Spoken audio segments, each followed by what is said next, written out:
Hello everyone, and now welcome to Game 2 here on Achillean Waste with Gamma Bears' Sen, Gamma Nia Sen versus Apollo's AK here on Achillean Waste. A rather old map now in terms of Heart of the Swarm and the beta, and I am curious as to what is going to be going down here. AK spawning as the red Zerg on the bottom right hand side of the map, meanwhile Sen is spawning as the blue Zerg on the top left. Now, we do see similar builds than what we saw in Game 1, where Sen will be going and getting a 10 Overlord and then using the Extractor trick in order to get just a little bit more mining going on, sitting at 11/10 there. One of the ways Zerg can kind of get one extra supply in the early portion. All it cost them is, I believe, 6 minerals, and that really does help starting that additional drone early.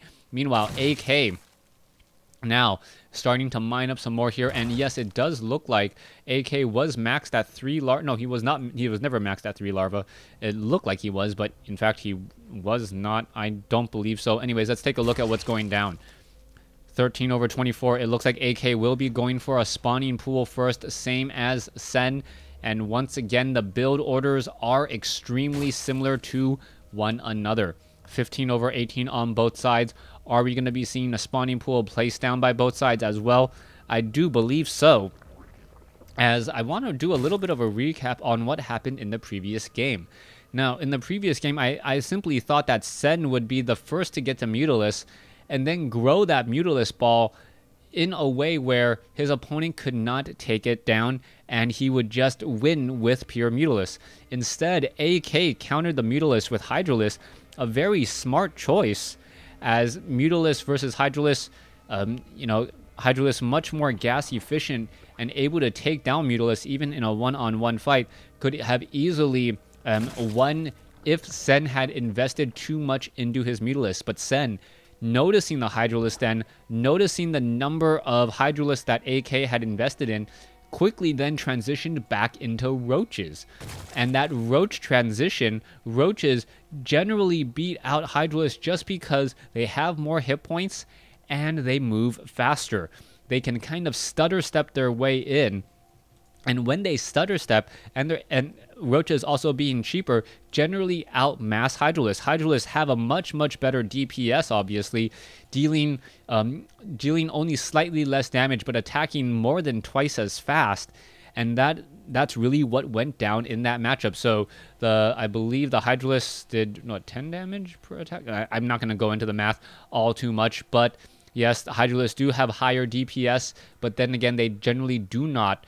They are not nearly as beefy as the Roaches are able to just stutter step their way in, and because of how beefy they are, they're able to get right up next to their opponent and just deal a lot of damage that way.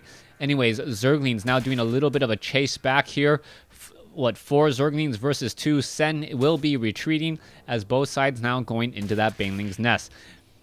It looks as though this game will be moving forward into what I call your standard Zerg versus Zerg, as the Zerglings do get picked off. AK coming out slightly ahead in that engagement. But we now see Sen does have 23 drones versus the 20 drones of AK.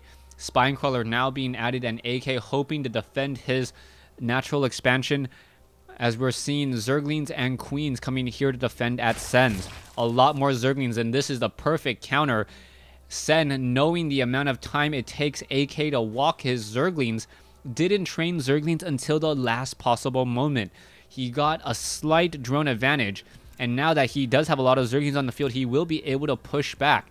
Taking a look at the army compositions now, 17 supply versus 12, with a lot more Zerglings coming in on both sides. Who will come out ahead, as this will be phase 1 in the engagement? Zergling and Baneling wars. There you go. Zergling's going to try to engage here. Banelings are going to be ready to go. Banelings only need 20 seconds to morph into play. There you have it, as the Banelings now about to walk up the ramp here. These Banelings are a little bit spread out. Are the Banelings going to be able to... Yes, 2 versus 4. A beautiful trade there, as AK may be able to get off another Baneling. Yes, he does.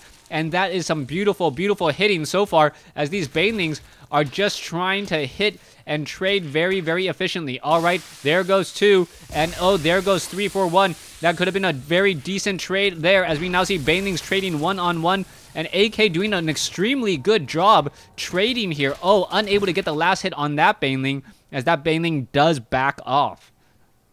Let's take a look at the losses. Yes, AK has a slight advantage, but will he be able to hold on to that, as we see a 38-35 drone advantage for Sen.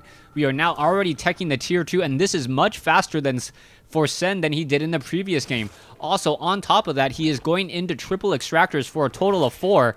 And if he goes for those fast Mutalisks, AK may simply be caught off guard.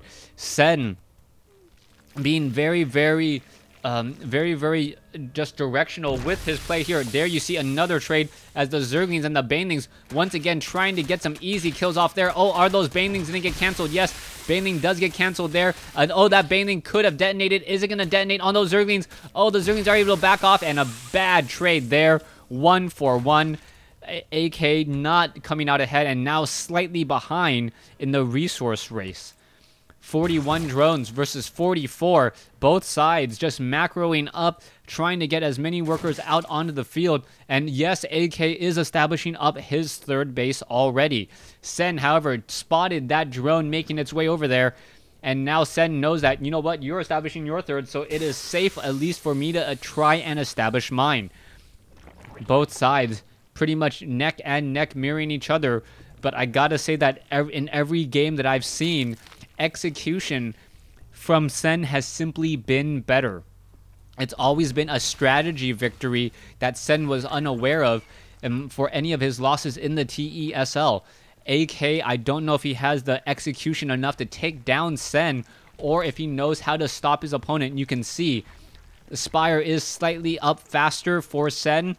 Also, the amount of gas sitting in the bank is larger for Sen, and that is going to be huge when the Mutalisk War does take place. Banelings now ready to go. What's happening here? Oh, what's going down these Banelings? Where are they going to go? Just trading constantly, and Banelings versus Baneling. Beautiful hit there by AK. And now you can see that AK is still slightly behind. There is one Spine Crawler in position. Is it going to be able to detonate? Yes, it will be able to detonate some of those Banelings, but not before taking some damage of his own. Spine Crawler does get taken down. This red Baneling, is it going to find some Zerglings? Yes, it does. Takes down a fair number, but there is still plenty of Zerglings by Sen to try and clean this up. AK going to try and win this, but there's only 3 Zerglings compared to the 6 right now of Sen. And Sen will be able to scare away the rest of those Zerglings, as AK forced to train up more. 9 Mutalisks versus 5. And in a 9 versus 5 battle, what will come out of that is more like 7-0, or not, or 0, depending on what type of English you like to speak. There you go, 6 Mutalisks now out on the field. Overlord balloons will be popping as Sen slowly waits for the rest of his Mutalisks to gather together. This Overlord trying to book it home. He knows that he's going to pop. And once again, his guts will spew out all over Achillean waste. What a waste, as the Mutalisk count now for Sen simply larger. 10 Mutalisks to 5. Another Overlord will be popping as the Zerg Carapace upgrade now coming underway. It looks like Sen, this game, will be going into the Mutalisk race. And as he does have a definitive advantage already, he may just want to try to straight up and engage. The problem, though, is that Sen needs to gather up all of his Mutalisks, as we now see Zerglings trying to run in here. AK gonna be able to, no, unable to slip by. Are these Mutalisks gonna be able to take down some of these Zerglings? It does not appear so, as there is a slight army advantage and slight worker advantage for Sen. 55-44.